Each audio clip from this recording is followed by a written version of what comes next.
नमस्कार, मैं प्रशांत वर्मा स्वागत करता हूँ आप सभी का आपके अपने YouTube चैनल हॉटस्पॉट लर्निंग पर। आज हम बात करने जा रहे हैं एक ऐसे टॉपिक पे जो अभी सबसे ज़्यादा ट्रेंडिंग में चल रहा है, जो दिल्ली से रिलेटेड है तथा किसानों से रिलेटेड है, मतलब फार्मर प्रोटेस्ट। ट्रेंडिंग में सब्जेक्ट है ये। बात करेंगे कि ये फार्मर प्रोटेस्ट कर क्यों रहे हैं, मतलब किसान आंदोलन जो चल रहा है उसके पीछे का जो रीज़न है उनका, जो अपने सरकार से बातें रखना चाहते हैं वो क्या क्या है।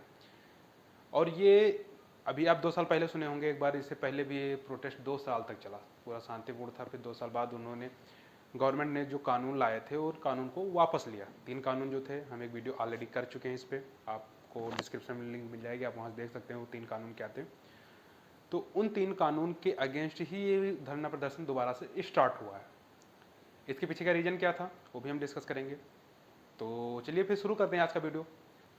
आपने 2 साल पहले एक शब्द सुना होगा जिसका नाम था MSP, जो किसानों की सबसे बड़ी डिमांड थी और होनी भी चाहिए।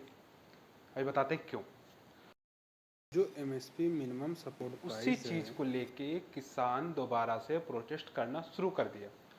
आप कहेंगे 2 साल पहले फिर क्यों बंद किया था? जेन्युइन सी बात है, 2 साल पहले क्यों बंद किया गया था जब उसको मिनिमम सेलिंग प्राइस नहीं मिली थी? तो उस समय क्या हुआ था, उस समय सरकार ने उनको एक कमिटमेंट किया था कि हम 2 साल में मिनिमम सेलिंग प्राइस को फिक्स कर देंगे। हम इसके लिए कोई कानून बना देंगे जिससे आपकी जो फसल होगी वो मिनिमम MSP से नीचे किसी भी मार्केट में नहीं बिकेगी। तो उस टाइम जो कमिटमेंट हुआ था वो कमिटमेंट अभी तक पूर्ण नहीं हुआ। तो इस वजह से जो किसान थे वो दोबारा से सरकार को जगाने के लिए ये प्रोटेस्ट करना शुरू किए कि सर, आपकी जो कमिटमेंट लिमिट थी वो पूर्ण हो चुकी है, लेकिन अभी तक हमारे लिए कोई MSP का रूल नहीं बना। अब ये 2 साल पहले की एक बात हम थोड़ा सा डिस्क्राइब करते हैं कि क्या था। 2 साल पहले के बाद जो एक कानून आया था, अध्यादेश के थ्रू आया था, मतलब अध्यादेश के माध्यम से। अध्यादेश क्या होता है वो अलग टॉपिक है, उसको बाद में कभी बता लेंगे। ये अध्यादेश के माध्यम से 3 कृषि संशोधन बिल लाए गए थे। उन संशोधन बिलों का विरोध करना शुरू किए थे सभी किसान। उस बिल को वापस लेने में सरकार 2 साल लगा दी। वो जो विरोध था या वो जो आंदोलन था वो काफ़ी शांतिपूर्ण था, काफ़ी पेशेंस के साथ किया गया था, जिसकी वजह से वो आंदोलन सफलतापूर्वक परिणाम तक पहुंचा था, जिस वजह से सरकार को अपने उन तीनों बिलों को 2021 में वापस लेना पड़ा। ठीक।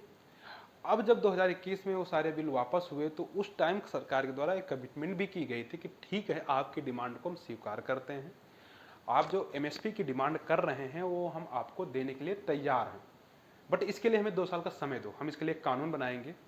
2 साल में हम आपको पास इसका एक रिजल्ट लेकर आएंगे जो हम आपको देना चाहते हैं कि MSP कैसे डिसाइड किया जाएगा, किस फसल पे क्या होगा, क्या नहीं, क्या जो भी होगा वो सब चीज़ें आपको हम 2 साल बाद बताएंगे।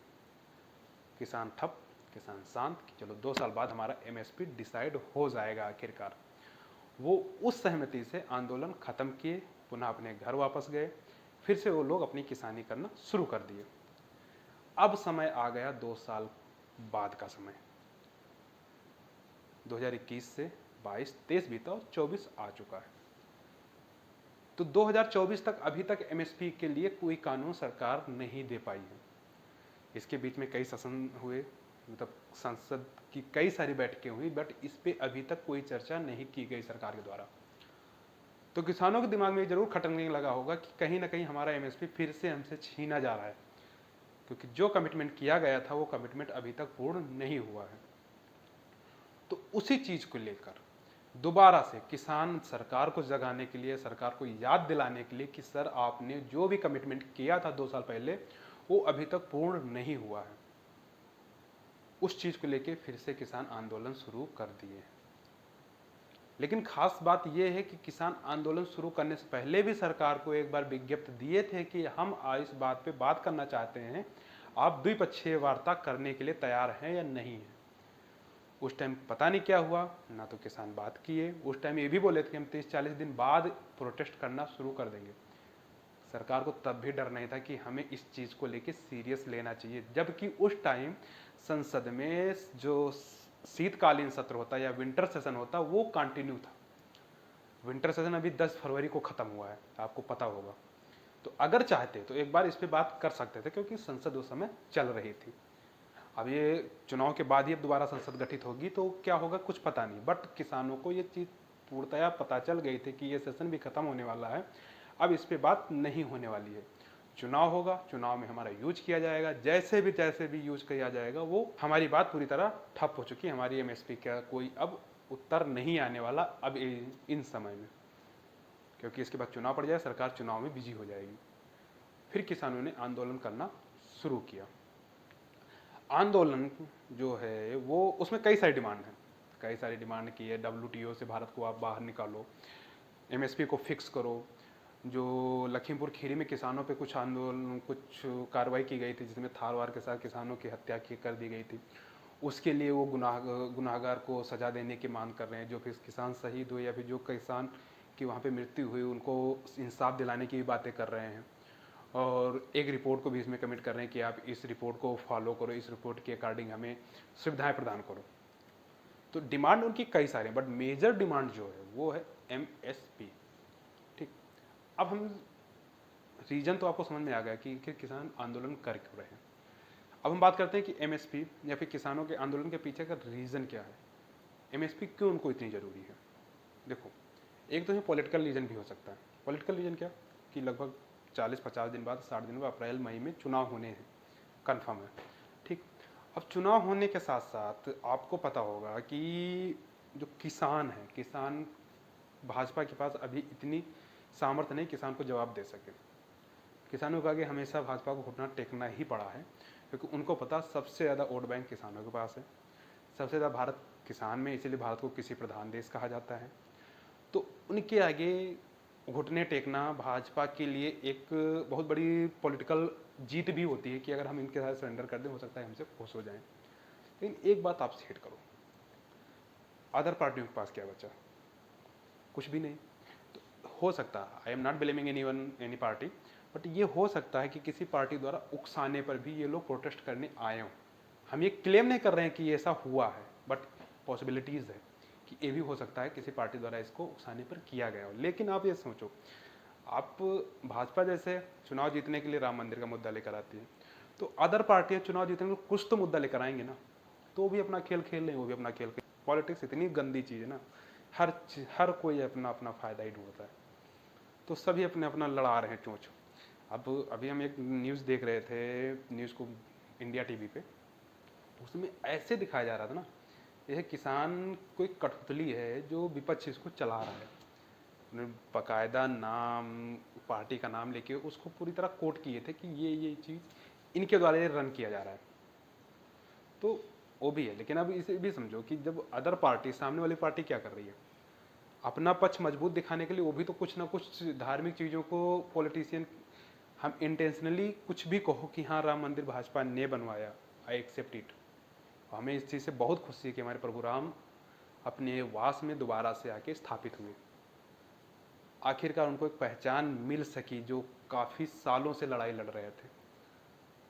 लेकिन ये भी गलत नहीं कह सकते कि इस मुद्दे को एज ए पॉलिटिक्स भी ट्रीट किया गया है, इस मुद्दे को एज ए वोट बैंक भी यूज किया गया है, इससे भी आप नकार नहीं सकते।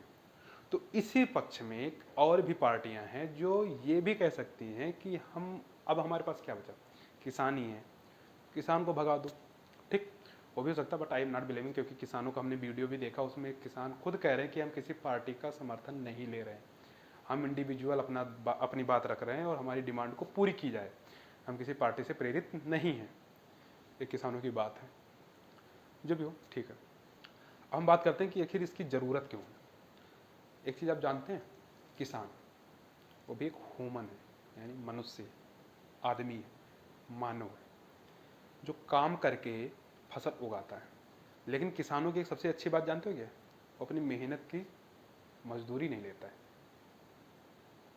जानते हो। वो जब फसल तैयार होती है ना, उस समय जब फसल को बेचता है, उस समय केवल अपने जो पूंजी उसमें लगाता है, वो उस पर बेनिफिट सोचता है कि हमने अगर 5,000 रुपये इसमें लगाया है, अगर 7,000 रुपये हमें मिल रहा तो बेच दो। वो अपनी वैल्यू को समझता ही नहीं है, बट रियल में वैल्यू उन्हीं की है नुकसान होता है तो वो मेंटली परेशान होता है कि हमारा नुकसान हुआ इतने का, हमारी फसल नुकसान हो, एक बच्चे की तरह उस फसल को पालता है। लेकिन जब फसल तैयार होती है तो तैयार होने के बाद सोचो वो अपनी वैल्यू क्या लगाता है, अपनी मजदूरी कुछ लेता है। अगर आप इसी चीज़ को किसी कॉरपोरेट ऑफिस से देखो, भले कंपनी लॉस में हो, लेकिन जो एमडी या सीईओ होता है वो अपनी सैलरी पहले फिक्स कर लेता है। वो अपनी सैलरी को पहले डिडक्ट कर लेता है कि हमारे मंथली इतना फिक्स होना चाहिए, उसके बाद जो प्रॉफिट होगा उसकी बात हम करेंगे। लेकिन ये चीज़ किसानों के साथ नहीं है। ये फार्मिंग एंटरप्रेन्योरशिप में ये चीज़ नहीं है। फार्मर को हमेशा से सम्मान तो नहीं ही मिला है। कुछ सरकार थी जो उस फार्मर को सम्मान दी, फिर उनके बाद उनको भारत रत्न दिया गया, लेकिन आज फार्मर को सम्मान नहीं है। उन चौधरी चरण सिंह को तो भारत रत्न से नवाजा गया, लेकिन जिसके लिए नवाजा गया वो अभी भी अपनी हक की लड़ाई लड़ रहा है। वो अभी भी उन कटीले तार से लड़ने की कोशिश कर रहा है जिससे वो दिल्ली में प्रवेश कर सके और अपनी बात सरकार के सामने रख सके। वो अभी भी उन नुकीले कील से लड़ रहा है जो उसके रास्ते में लगाए गए हैं, जो उनके सामने सीमेंट के जो बैरियर लगाए गए हैं वो उनसे लड़ने की कोशिश कर रहा है कि हम इनसे कैसे पार करें। और जो उनको ये लड़ने की शक्ति दे रहा है उसको भारत रत्न दिया जा रहा है, लेकिन जो जिनके लिए दिया जा रहा है, किसानों के समर्थन के लिए चौधरी चरण सिंह को भारत रत्न का पुरस्कार या भारत रत्न से सम्मानित किया गया। किसानों की क्या हाल हो रही है उस पर सोचने का विषय है। आप उसको ऐसे नहीं इग्नोर कर सकते कि नहीं ये भारतीय किसान किसी न किसी पार्टी से प्रेरित होकर ऐसा कर रहे हैं। रियलिटी कुछ और है। अगर कोई पार्टी भी इसको प्रेरणा दे रही है वो भी सही है, क्योंकि कोई तो है जो किसानों की बात उठाना चाह रहा है, जो कि जेन्युइन है। आप उस चीज को इसलिए नहीं डिनाई कर सकते कि ये किसी दूसरी पार्टी या विपक्ष से उठाया गया क्वेश्चन है ना। आप उनके जवाब दो, आप उनको सहमत करो, आप उनकी जो भी क्वेरी हैं उनके पक्ष में या विपक्ष में जो भी तथ्य आपके पास हैं उसको प्रेषित करो, उस पर बात करो, जिससे किसान अपनी वैल्यू को आइडेंटिफाई कर सके, किसान अपने आप को अपना आत्मसम्मान वापस लौटा सके कि हम किसानी कर रहे हैं तो हमें ये चीज़ मिलने वाली है। ये चीज़ अभी भी भारत में नहीं है। इसी कारण कोई भी किसान अपने बेटे को किसानी नहीं करवाना चाहता। क्यों? कोई खाना नहीं चाहता, किसी को अन्न से प्यार नहीं है, किसी को सब्जी नहीं चाहिए। क्यों? कौन उगाएगा सब्जी? कौन धान की खेती करेगा जिससे आप चावल खाओगे? कौन गेहूं की खेती करेगा जिससे आप शाम की रोटी खा पाओगे? जब तक उनको सम्मान नहीं दिया जाएगा ना, तब तक भारत तो कहने को कृषि प्रधान देश होगा, सच्चाई में कृषियों का कोई सम्मान है ही नहीं। अब हमें नहीं पता हम ये बात सही बोल रहे हैं या गलत बोल रहे हैं, बट जो हमें समझ में आया, जो हमारा विवेक इस बात पे हमें बोलने की प्रेरणा दी, हम उस चीज़ को आपके सामने रख रहे हैं। बट कहीं ना कहीं ये चीज़ ज़रूरी है। किसानों का सम्मान, किसानों के एमएसपी, किसानों का मूल्य देना जरूरी है। किसानों को जब तक उनका मूल्य, उनके कर्म का मूल्य नहीं मिलेगा, जब किसान रियल में अपनी कोई मूल्य नहीं समझते। किसान किसी फसल को बेचने से पहले वो ये नहीं सोचते कि हमारी श्रम दान इसमें कितना हुआ है। वो सीधे श्रम को एक दान की तरह दान कर देते हैं, ना कि उसका कोई मूल्य लेते हैं। जबकि उसी किसान के द्वारा यूज किए गए पेस्टिसाइड्स, यूज किए गए आधुनिक तकनीकी या उस फंडामेंटल रिक्वायरमेंट को फुलफिल करने के लिए उनको जो कुछ परचेज करना पड़ा, उस पे बैठा जो बंदा है, जो उसको मैन्युफैक्चर कर रहा है, जो उसकी सप्लाई चेन मेंटेन कर रहा है ना, वो पर मंथ अपना एक इनकम एज ए सैलरी वो कंट्रीब्यूट कर रहा है अपनी फैमिली के लिए। किसान जब एक पेस्टिसाइड्स खरीदता है या एक उर्वरक की कोई बोरी खरीदता है, यूरिया, डाया या कुछ भी खरीदता है वो, तो उसकी एमआरपी फिक्स होती है, उस पर उसको कोई कंसेशन नहीं मिलने वाला है।